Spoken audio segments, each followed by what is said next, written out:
Do you know what would be absolutely fucking delightful? To maybe watch television. Or just sit around the house. Take a ride in the car. Without my father bringing up religion. Father is a master at turning any conversation into a lecture about faith. Anything he reads, sees, or hears in the media is a prompt for him to hold forth on spirituality. Good God. I've even seen the man be inspired by weather patterns. Know that we are not alone, and that there exists a power greater than anything we can conceive of on this earth, he says.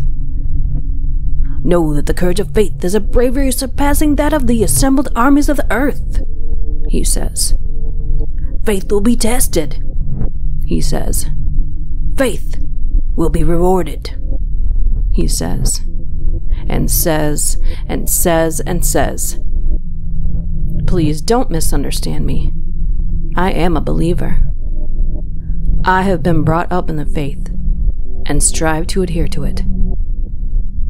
However,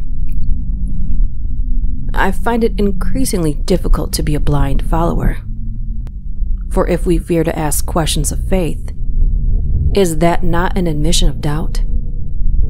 An acknowledgement that our faith, our rock, our shield, cannot withstand the slightest scrutiny. Father will have none of this, and our exchanges escalate into shouts and angry tears. Know that we have been blessed beyond measure, he says, a pointed finger trembling inches from my faith.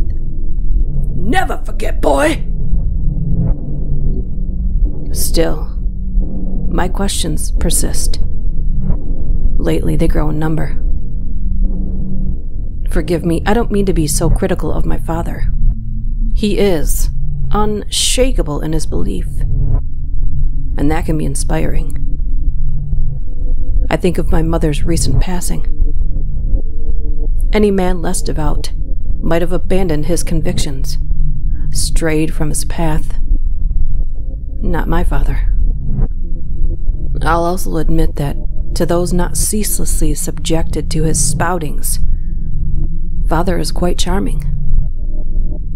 The impression he gives is not that of a wild-eyed zealot.